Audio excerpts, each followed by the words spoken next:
House wife's ஆகட்டும், வீட்டில் இருக்கவங்க ஆகட்டும், வீட்டிலேயே இருந்து ப்ரிப்பேர் பண்ணுறேன், எனக்கு எப்படியெல்லாம் நான் மெட்டீரியல் சோர்ஸ் பண்ணிக்கிறது அப்படின்னு கேட்குறீங்க. ஸோ நீங்கள் இன்ஸ்டியூட் டிபெண்ட் பண்ணி இருக்கிறத ஒரு கோச்சிங் இன்ஸ்டியூட் டிபெண்ட் பண்ணி இருக்கிறது எதுக்காகன்னு ஒரு ப்ராடாக யோசிச்சு பாருங்களேன்.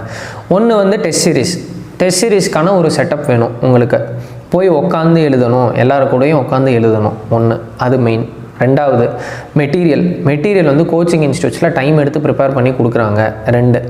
மூணாவது கோச்சிங் இன்ஸ்டியூட்ஸ்லேருந்து கைடன்ஸ் வரும், என்ன படிக்கணும் என்ன படிக்கக்கூடாதுன்னு சொல்லுவாங்க அப்படின்னு.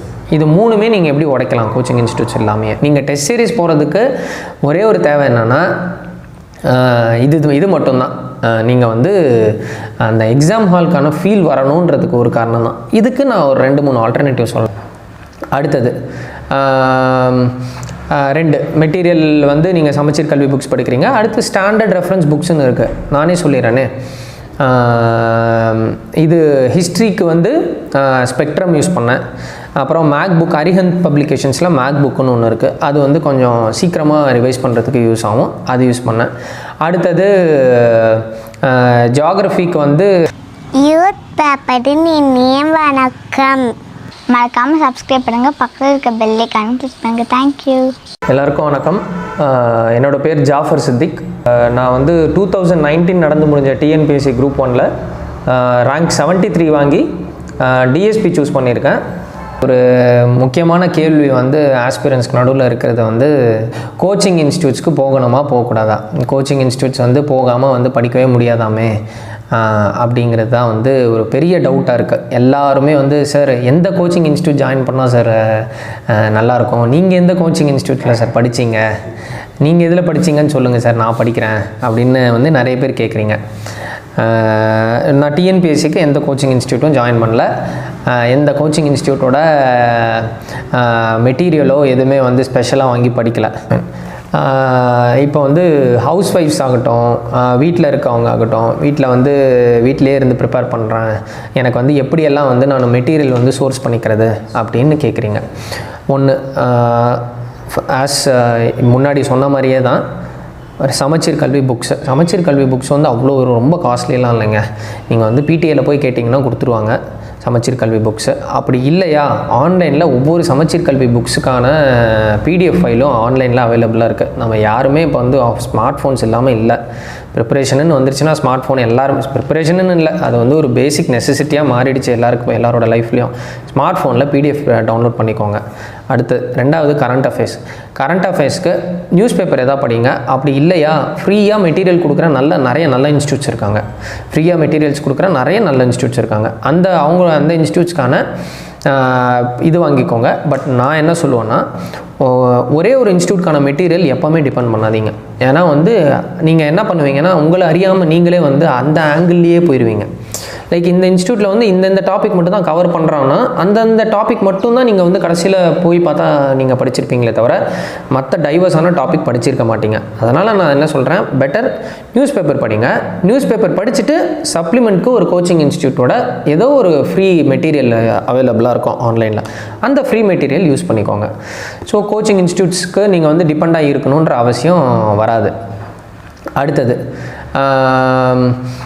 2 மெட்டீரியல் நீங்கள் சமச்சீர் கல்வி புக்ஸ் படிக்கிறீங்க. அடுத்து ஸ்டாண்டர்ட் ரெஃபரன்ஸ் புக்ஸ்ன்னு இருக்குது. நானே சொல்லிடுறேனே, இது ஹிஸ்ட்ரிக்கு ஸ்பெக்ட்ரம் யூஸ் பண்ணேன். அப்புறம் மேக் புக், அரிஹந்த் பப்ளிகேஷன்ஸில் மேக் புக்குன்னு ஒன்று இருக்குது. அது கொஞ்சம் சீக்கிரமாக ரிவைஸ் பண்ணுறதுக்கு யூஸ் ஆகும், அது யூஸ் பண்ணேன். அடுத்தது ஜியாகிரஃபிக்கு என்சிஆர்டிஸ் தான் யூஸ் பண்ணேன். ஃபண்டமெண்டல்ஸ் ஆஃப் ஃபிசிக்கல் ஜியாகிரஃபின்னு ஒரு என்சிஆர்டி.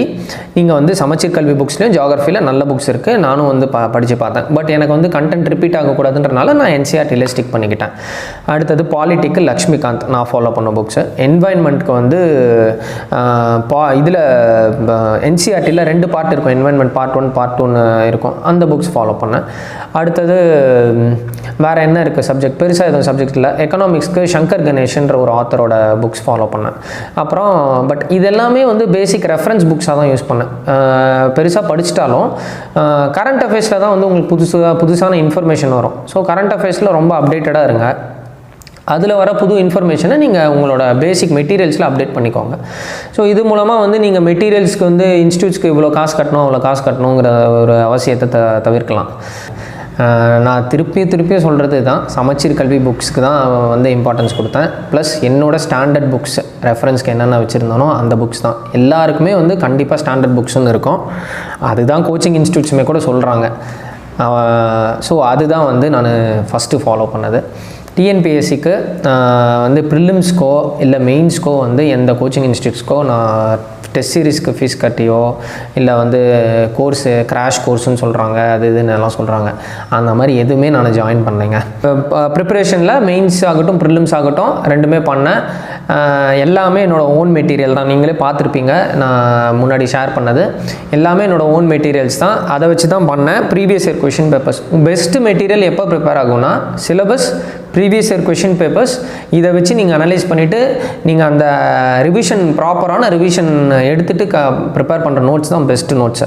ஸோ நீங்கள் இன்ஸ்டியூட் டிபெண்ட் பண்ணி இருக்கிறத வந்து ஒரு கோச்சிங் இன்ஸ்டியூட் டிபெண்ட் பண்ணி இருக்கிறது வந்து எதுக்காகன்னு ஒரு ப்ராடாக யோசிச்சு பாருங்களேன். ஒன்று வந்து டெஸ்ட் சீரீஸ்க்கான ஒரு செட்டப் வேணும் உங்களுக்கு. போய் உட்காந்து எழுதணும், எல்லாரு கூடயும் உட்காந்து எழுதணும் ஒன்று, அது மெயின். ரெண்டாவது மெட்டீரியல் வந்து கோச்சிங் இன்ஸ்டியூட்ஸில் டைம் எடுத்து ப்ரிப்பேர் பண்ணி கொடுக்குறாங்க. 2 மூணாவது வந்து கோச்சிங் இன்ஸ்டியூட்ஸில் வந்து கைடன்ஸ் வரும், என்ன படிக்கணும் என்ன படிக்கக்கூடாதுன்னு சொல்லுவாங்க அப்படின்னு. இது 3மே நீங்கள் எப்படி உடைக்கலாம் கோச்சிங் இன்ஸ்டியூட்ஸ் எல்லாமே. ஒன்று ப்ரிலிம்ஸ்னால் previous year question papers and syllabus, மெயின்ஸ்னாலும் syllabus and previous year question papers. அதை வச்சுட்டு நீங்கள் வெயிட்டேஜ் போடுங்க. நீங்கள் போடுற அதே வெயிட்டேஜ் தான். இப்போ நீங்கள் 1 2 3ன்னு எண்ணும்போது 10 பாலிட்டி கொஷின் இருக்குன்னா அதே 10 பாலிட்டி கொஷின் தான் ப்ரிலிம்ஸ் இவங்களுக்கும் கோச்சிங் இன்ஸ்டியூட் எண்ணும் போதும் வரப்போகுது. ஓகேவா? அடுத்தது டெஸ்ட் சீரீஸ்க்கு நீங்கள் வந்து கோச்சிங் இன்ஸ்டியூட் ஜாயின் பண்ணலாமா வேணாமாங்கிறது வந்து உங்களோட ப்ரிப்பரேஷன் லெவலை பொறுத்தது. ஸோ ஒரு சிலர் வந்து டெஸ்ட் சீரீஸ் வந்து வெறும் டெஸ்ட் சீரீஸ்க்காக போய் அட்டன் பண்ணிட்டு வந்தவங்க இருக்காங்க. கோச்சிங் இன்ஸ்டியூட் எந்த கோச்சிங் இன்ஸ்டியூட் வேணாலும் பரவாயில்ல, 5000 ரூபா டெஸ்ட் சீரீஸ் ஜாயின் பண்ணவங்களும் இருக்காங்க, 2000 ரூபா டெஸ்ட் சீரீஸ் ஜாயின் பண்ணவங்களும் இருக்காங்க. அவங்களுக்கு என்ன தேவைன்னா நான் ஒரு இடத்துல உட்காந்து எழுதுறதுக்கு எனக்கு எக்ஸாம் ஹால் செட்டப்புக்குன்னு தான் நான் ஃபீஸ் கட்டியிருக்கேன் தவிர இந்த கோச்சிங் இன்ஸ்டியூட்டோட கொஷின் பேப்பர் வந்து நான் அட்டன் பண்ணால் எனக்கு கிளியர் ஆகிடும். இந்த கோச்சிங் இன்ஸ்டியூட்டில் நிறைய பேர் வந்து இன்னும் என்ன பண்ண ஆரம்பிச்சிடுறாங்கன்னா கோச்சிங் இன்ஸ்டியூட்ஸில் வச்ச டெஸ்ட் சீரிஸோட கொஷின் பேப்பர்லாம் சேர்த்து வச்சு கோச்சிங் இன்ஸ்டியூட்டில் இந்த கொஷின் இத்தனை தடவை கேட்டிருக்காங்க, இந்த கொஷின் வருமானு எல்லாம் வந்து இந்த டாப்பிக்கை மார்க் பண்ணிவிட்டு எழுதினவங்களாம் இருக்காங்க. இதெல்லாம் நடக்கவே நடக்காதுங்க. நீங்கள் வந்து என்னோடய ஃப்ரெண்டு ஒருத்தர் இருப்பார். அவர் என்ன பண்ணுவார்னா அவரே ஒரு ப்ரீவியஸ் இயர் கொஷின் பேப்பரை எடுத்துகிட்டு போயிட்டு கோச்சிங் இன்ஸ்டியூட்டில் உட்காந்து அந்த கொஷின் பேப்பருக்கு ஆன்சர் எழுதிட்டு அவரே பேப்பர் எடுத்துகிட்டு வெளியே வந்துடுவார். எடுத்துகிட்டு வந்து பேப்பர் கரெக்ஷனுக்கு ஃபோட்டோ பிடிச்சி பிடிஎஃப்ல அனுப்பி ஃப்ரெண்ட்ஸ்கிட்டையோ க்ளோஸ் மெம்பர் குரூப்கிட்டையோ ஷேர் பண்ணிப்பாங்க. நீங்கள் டெஸ்ட் சீரிஸ் போகிறதுக்கு ஒரே ஒரு தேவை என்னென்னா இது மட்டும்தான். நீங்கள் வந்து அந்த எக்ஸாம் ஹாலுக்கான ஃபீல் வரணுன்றதுக்கு ஒரு காரணம் தான். இதுக்கு நான் ஒரு 2-3 ஆல்டர்னேட்டிவ் சொல்கிறேன். ஒன்று, பப்ளிக் லைப்ரரிஸ் இருக்கும். பப்ளிக் லைப்ரரிஸில் கிட்டத்தட்ட அதே டேபிள் சேர் தான், நீங்கள் கவர்மெண்ட் ஸ்கூலில் உட்காந்து எழுதுகிற அதே டேபிள் சேர் தான் இருக்கும், அதே ஓடாத ஃபேன் தான் இருக்கும், அதே மாதிரி தான் இருக்கும். நீங்கள் அந்த இடத்துல உட்காந்துட்டு போயிட்டு பேசாமல் ஒரு கார்னரில் உட்காந்துட்டு டைம் வச்சுக்கிட்டு நீங்கள் எழுதுங்க. செல்ஃப் டிசிப்ளின் ரொம்ப ரொம்ப முக்கியம். டைம் மேனேஜ்மெண்ட் ரொம்ப ரொம்ப முக்கியம். லைப்ரரிஸில் உட்காருங்க. இல்லை ரெண்டாவது, நீங்கள் உங்கள் ஊரில் இருந்தே படிக்கிறீங்களா, உங்கள் ஸ்கூலில் போய் உங்கள் பிரின்சிபலை போய் பாருங்கள். உங்கள் பிரின்சிபலை பார்த்துட்டு, சார் நான் டெஸ்ட் எழுதி பார்க்குறதுக்கு ஞாயிற்றுக்கிழமை வேணால் வந்து உட்காந்து எழுதி பார்த்துக்கிறேன் சார், யாருமே வேணாம்னு சொல்ல மாட்டாங்க. நீங்கள் கிளியர் பண்ணால் அந்த ஸ்கூலுக்கு தான் பேர். நீங்கள் உங்கள் பழைய ஸ்கூலுக்கிட்ட போயிட்டு உட்காந்து எழுதுங்க. இல்லை ஸ்கூல் யாருன்னே தெரியாதுன்னா கூட நீங்கள் எந்த லொக்காலிட்டியில் இருக்கீங்களோ அந்த லொக்காலிட்டியில் இருக்க ஸ்கூல்ஸில் போய் கேளுங்க. உங்களுக்கு அந்த எக்ஸாம்க்கான என்வாயன்மெண்ட் வேணும். ஒரு 4-5 பேர் சேர்ந்து போய் எழுதுனா இன்னும் பெட்டர். 4-5 பேர் இருக்கீங்களா, 4-5 பேர் டெஸ்ட் எழுதி பார்க்க போகிறேன் அப்படின்னு சொல்லிட்டு போய் எழுதி பாருங்கள். இது எல்லாமே வந்து நான் எதுக்கு 2 ஆங்கிளில் சொல்கிறேன். ஒன்று வந்து காஸ்ட் கட் பண்ணணும், உங்களுக்கு வந்து பெரிய ஒரு ஃபினான்ஷியல் பேர்டன் வராது. இன்னொன்று வந்து நீங்கள் ரியல் எக்ஸாம் ஃபீல் வரணும்னா கண்டிப்பாக இந்த மாதிரி ஸ்கூல்ஸ்லேயோ லைப்ரரியிலையோ உட்காந்து நீங்கள் எழுதுகிற இதுதான் வந்து உங்களுக்கு ஹெல்ப் பண்ணும். ஸோ இந்த மாதிரி லைப்ரரியில் எப்போவுமே வந்து ஸ்டூடெண்ட்ஸ்க்குன்னு தனி செக்ஷன் இருக்குது, அங்கே போய் உட்காந்து எழுதுங்க. அதுலேயே லைப்ரரியில் மெம்பர்ஷிப் கார்டு வாங்கிட்டு உங்களுக்கு மெட்டீரியல் எதாவது வேணும்னா அதில் ரெஃபர் பண்ணிக்கோங்க. நிறைய லைப்ரரிஸ் வந்து இப்போ என்ன பண்ண ஆரம்பிச்சிட்டாங்கன்னா காம்படிட்டிவ் எக்ஸாம்ஸ்க்குன்னு தனி செக்ஷன் கூட வைக்க ஆரம்பிச்சிட்டாங்க. ஸோ நான் சொல்கிறது என்னென்னா, கோச்சிங் இன்ஸ்டியூட் இல்லாமல் கண்டிப்பாக கிளியர் பண்ணலாம். நான் கிளியர் பண்ணியிருக்கேன், என் சீனியர்ஸ் கிளியர் பண்ணியிருக்காங்க, என் ஜூனியர்ஸ் வரவங்க இப்போ கிளியர் பண்ணி எழுதியிருக்காங்க மெயின்ஸை. கண்டிப்பாக கிளியர் பண்ணலாம், நீங்களும் கிளியர் பண்ணலாம். இந்த இன்ஸ்டியூட்டில் படித்தாதான் வந்து கிளியர் ஆகும், இதுதான் வந்து தமிழ்நாட்டிலே பெரிய இன்ஸ்டியூட்டு, இங்கே வந்து இத்தனை பேர் படிக்கிறாங்க, இந்த இன்ஸ்டியூட்டில் வந்து இந்த மெட்டீரியல் வாங்கி படிச்சுட்டா வந்து நம்ம கிளியர் ஆகிக்கலாம் அப்படின்றதெல்லாம் வந்து நம்ப வேண்டாம். நீங்கள் உங்களோட உழைப்பில் உண்மையாக இருங்க, உண்மையாக உழைங்க. நீங்கள் நினைக்கிற, நீங்கள் எக்ஸ்பெக்ட் பண்ணுற ரிசல்ட் வந்து கண்டிப்பாக வரும். நீங்கள் படிக்கிறத ஷேர் பண்ணுங்க. படிக்கிறத ஷேர் பண்ணாலே வந்து பாதி மொனோபோலியை உடச்சிடலாம். படிக்கிறத ஷேர் பண்ணாலே வந்து நம்ம இந்த டிஎன்பிஎஸ்சியே வந்து எவால்வ் ஆக ஆரம்பிச்சிடும். டிஎன்பிஎஸ்சியே வந்து ஆஸ்பிரன்ஸே வந்து இவ்வளோ ஓப்பனாக இருக்காங்க அப்படின்றது டிஎன்பிஎஸ்சியே வந்து ரொம்ப பெருமையாக ஃபீல் பண்ணோம். பட் இன்டர்வியூ ஸ்டேஜில் வந்து எனக்கு ஒரு கம்பல்ஷன் வருது. நான் வந்து எனக்கு வந்து ஏன்னா இன்டர்வியூ வந்து மார்க் இன்டர்வியூன்ற ஒரு கான்செப்ட் இருக்குது. நான் வந்து யார்கிட்டயாச்சும் போய் மார்க் கொடுத்தா தான் வந்து அவங்க எனக்கு கமெண்ட் கொடுப்பாங்கன்ற பட்சத்தில் நான் ஒரு 2-3 இன்ஸ்டியூட்ஸில் என்ரோல் பண்ணியிருந்தேன். எனக்கு வந்து கூப்பிட்டாங்க. பட் அதுவுமே எனக்கு ரொம்ப ஃப்ரூட்ஃபுல்லாக அமையல. எனக்கு மார்க் இன்டர்வியூஸ் எனக்கு எது ரொம்ப ஹெல்ப்ஃபுல்லாக இருந்ததுன்னா, நான் ரூமில் ஃபோட்டோ ஒட்டி ப்ரிப்பேர் பண்ணேன்னு சொன்னேன் பார்த்தீங்களா, அதுதான் இருந்தது. நான் அதை ரிப்பீட் பண்ணுறேன். லைக் என்னென்னா, டிஎன்பிஎஸ்சி சேர்மனோட ஃபோட்டோ A4 ஷீட்டில் பிரிண்ட் பண்ணிப்பேன், டிஎன்பிஎஸ்சி மெம்பர்ஸோட ஃபோட்டோ வந்து A4 ஷீட்டில் பிரிண்ட் பண்ணிப்பேன். ஏன்னா வந்து என்னென்னா, டிஎன்பிஎஸ்சி போர்டு இன்டர்வியூ போர்டு எப்படி இருக்குன்னா, எதர் சேர்மன் இருப்பார், இல்லை போர்டு மெம்பர், டிஎன்பிஎஸ்சி மெம்பர் யாராச்சும் ஒருத்தங்க இருப்பாங்க. ஸோ அவங்க தான் ஹெட்டாக இருப்பாங்க, அவங்களுக்கு கீழே ஒரு 3 பேர் இருப்பாங்க. ஸோ நான் வந்து ஃபேஸை ஃபெமிலியரைஸ் பண்ணிக்கணும்னு சொல்லிட்டு அவங்க ஃபோட்டோஸ் வந்து என்னோடய நோட்டீஸ் போர்டு, ரூமில் நோட்டீஸ் போர்டில் ஒட்டிட்டு கீழே வந்து ஒரு ஹாஃப் சைஸ் கண்ணாடி முன்னாடி ஃபார்மலாக ஷர்ட் போட்டுட்டு டை போட்டுட்டு உட்காந்து முன்னாடி நான் ப்ராக்டிஸ் பண்ணிகிட்டு இருந்தேன். நான் நிஜமாக சொல்கிறேன், நான் என்னோடய ரூமில் ப்ராக்டிஸ் பண்ணால் தான் எனக்கு ஹெல்ப் பண்ணுச்சே தவிர, நான் வெளியே போய் மார்க்குன்னு போயிட்டு பண்ணது வந்து எனக்கு எங்கேயுமே வந்து ஒழுங்காக அமையல. நிறைய வந்து எனக்கு வந்து கமெண்ட்ஸ் வந்து நெகட்டிவ் கமெண்ட்ஸ் தான் வந்தது. லைக் நீங்கள் வந்து யூபிஎஸ்சி போய் டெல்லியில் போய் படிச்சுட்டு அந்த ஒரு ஆட்டிடியூட்லேயே இருக்கீங்க, அந்த ஒரு திங்கிங்லேயே இருக்கீங்க. நான் யூபிஎஸ்சி படித்தா ஒரு ஆட்டிடியூட் வரும்லாம் ஒன்றுமே இல்லைங்க. யூபிஎஸ்சி படித்தா உங்கள் தாட் ப்ராசஸ் ஒரு லெவலில் இருக்கும். அது வந்து உங்களுக்கு வந்து அந்த மெச்சூரிட்டி லெவல் ஒரு லெவலில் இருக்கும். ஸோ அது வந்து ஒரு சிலர் அக்செப்ட் பண்ணிக்க மாட்டேங்கிறாங்க. அதை அக்செப்ட் பண்ணிக்கிற அளவுக்கு அவங்களுக்கு மெச்சூரிட்டி லெவல் இல்லைன்னு நினச்சிக்கோங்க. அடுத்தது கண்டிப்பாக வந்து ஹவுஸ் ஒய்ஃப்ஸ்லாம் வந்து வீட்டில் இருந்தே ப்ரிப்பேர் பண்ணி கிளியர் பண்ணலான்னா கண்டிப்பாக பண்ணலாம். நீங்கள் வந்து வீட்டில் இருக்கிற அந்த ஃப்ரீ டைமில் இந்த மாதிரி புக்ஸை படித்தாலே போதும். என்னோடய பேட்ச்லேயே வந்து 34 வயசில் 2 குழந்தைங்க வச்சுக்கிட்டு கிளியர் பண்ண ஹவுஸ் ஒய்ஃப்ஸ்லாம் இருக்காங்க.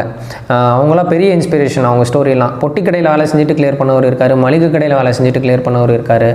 ஸோ அவங்கள நம்ம வந்து ஒன்று தான் பார்க்கணும். அவங்க படுற கஷ்டத்தை விட நம்மளுக்கு கஷ்டம் கம்மியாக தான் இருக்குது. ஸோ அதனால் வந்து அவங்க எல்லாருமே வந்து அவ்வளோ இதுலேயும் வந்து வெளியே வந்திருக்காங்கன்னா நம்மளாலையும் கண்டிப்பாக வெளியே வர முடியும். நிறைய பேர் வந்து வீட்டில் வந்து என்ன படிச்சுட்டு பெரிய ஆள் ஆகிட போகிற அப்படின்னு சொல்கிறவங்கலாம், நீங்கள் பெரிய ஆள் ஆகிட்ட அப்புறம் எனக்கு தெரியும் நீ அப்போவே கிளியர் பண்ணிவிடுவேன்னு சொல்லுவாங்க. கண்டிப்பாக இந்த கமெண்ட் வந்து நானும் ஃபேஸ் பண்ணியிருக்கேன். சும்மா அப்பா காசை வீணடிக்கிறதுக்காக போயிட்டு வந்து அங்கேயும் இங்கேயும் சுற்றிக்கிட்டு இருக்கான் அப்படின்னு சொன்னவங்களே தான் நான் கிளியர் பண்ணிட்ட அப்புறம் எனக்கு கண்டிப்பாக தெரியும்டா நீ கிளியர் பண்ணிவிடுவேன்னு அப்படின்லாம் சொல்லியிருக்காங்க. ஸோ இந்த கமெண்ட்ஸ்க்கெலாம் இடம் கொடுக்காதீங்க. கரெக்டாக பிளான் பண்ணிக்கோங்க. கரெக்டாக பிளான் பண்ணி எக்ஸிக்யூட் பண்ணுங்கள். கரெக்டாக ஒரு நாள் வந்து உங்களுக்கு அமையும்.